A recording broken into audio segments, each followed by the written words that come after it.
Well, she's out, and she's out to win. I'm Scott Ott with Bill Whittle and Stephen Green. This members-only episode of Right Angles brought to you by the members at BillWhittle.com. And gentlemen, Hillary Clinton has now definitively told a local Westchester, New York television station that she is not running in 2020. And I want to get you the exact quote because I know already Bill is arching his arch eyebrows, or Steve may as well because he's famous for that. I'm not running, but, see there's a comma there, I'm not running, but I'm going to keep on working and speaking and standing up for what I believe, Hillary Clinton told News 12's Tara Rosenblum. First of all, Stephen Green, just your initial reaction. I think someday you'll tell your grandchildren you remember where you were when you heard that Hillary Clinton was not yet again going to seek the presidency. I was sitting at my desk. It was about 5 in the morning. It was the very first headline I saw today. And I wept a tear of joy. Actually, no, I didn't. I really didn't. Look, Hillary really had 3 choices that I can see going into 2020. She could bow out and shut up.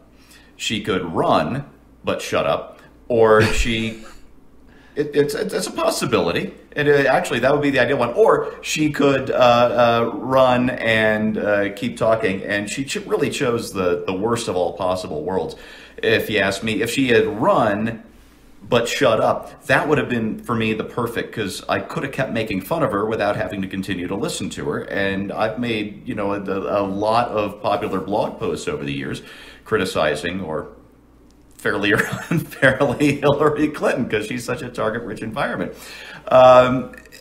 Or she could have not run and shut up and just gone away and, played with her grandkid. And I think that would be great for her. It'd be great for me, and I think it would be great for the health of the Republic.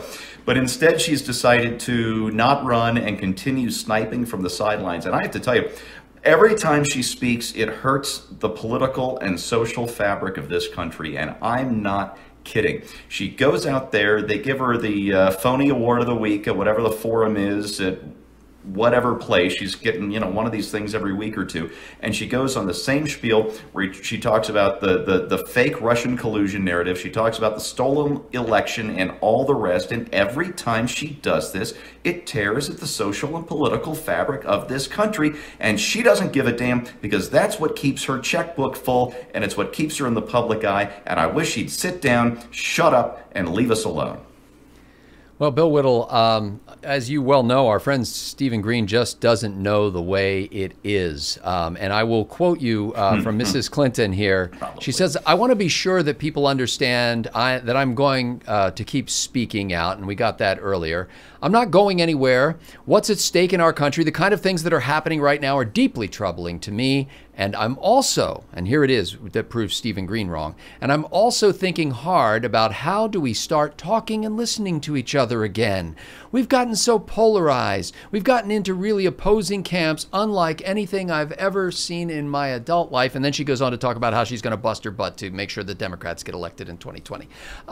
Bill Whittle, isn't it nice to see her finally come to the conclusion that we can't just keep tearing at each other? The country is more polarized than it's ever been, and it's really deeply disturbing. And I blame that Nazi mass murderer Donald Trump, whose efforts to steal your rights to abortion and drag gay people behind trucks and chains. And all of those fights that got started at Trump rallies, which we put people there to. So first of all, let's just cut to the very basics. Hillary Clinton says she's not running. Hillary Clinton also said there were no secret emails on her server. So that's how much confidence I put in an announcement made by Hillary Clinton. But I actually, in this particular case, don't think she will run, because when she says she's going to keep up her public speaking, that means literally dozens of people will show up to hear what she has to say. And I suspect that while the days and the weeks after the loss to Donald Trump are as close to karmic justice as I can imagine, I think it's actually been the 2 years since the election that have made her realize that her train has left the station. She and Bill and whatever the third accomplice is, Chelsea. Yes,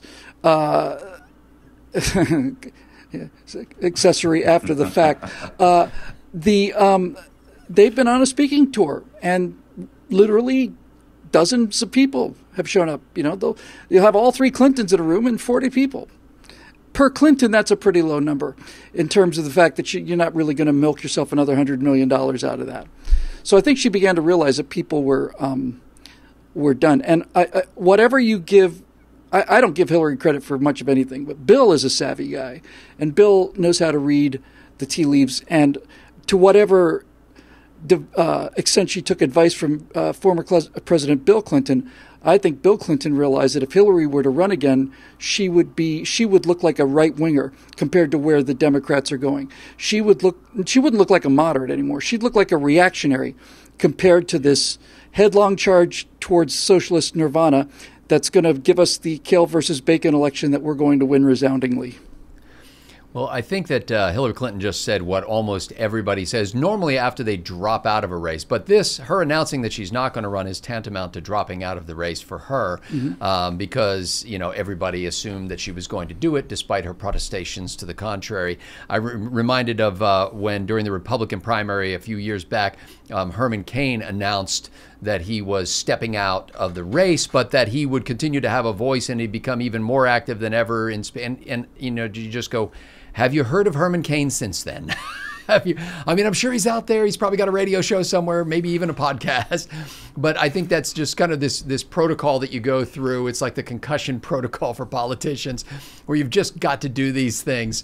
Who wants to hear what somebody who's not running for president has to say? And her time in the White House and in the Senate and in the State Department is fading fast into the recesses of history, so that nobody is even going to see her expertise in those areas as relevant or as worthwhile to hearing. In the course of this interview with Tara from Channel 12 in Westchester, she said that she remarked on how she herself had been responsible and as the inspiration for many women running for office.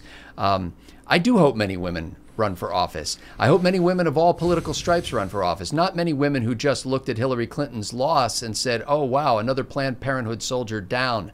Somebody grabbed the pink flag and rallied. And I'm afraid that that's all that she inspired, was more allegiance to the Democrats of death. And I don't mean to tar the whole party with that, but there are many in the party who have that Democrats of Death banner, the black flag that they're waving of that. Hillary Clinton is going to be seen in history as a blip, not as somebody who broke the glass ceiling, as an almost inconsequential figure when you look back 200-300 years from now.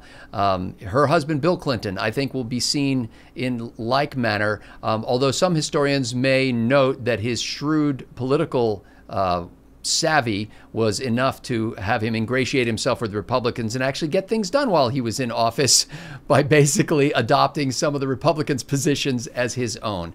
We could learn more from that from on both sides of the aisle.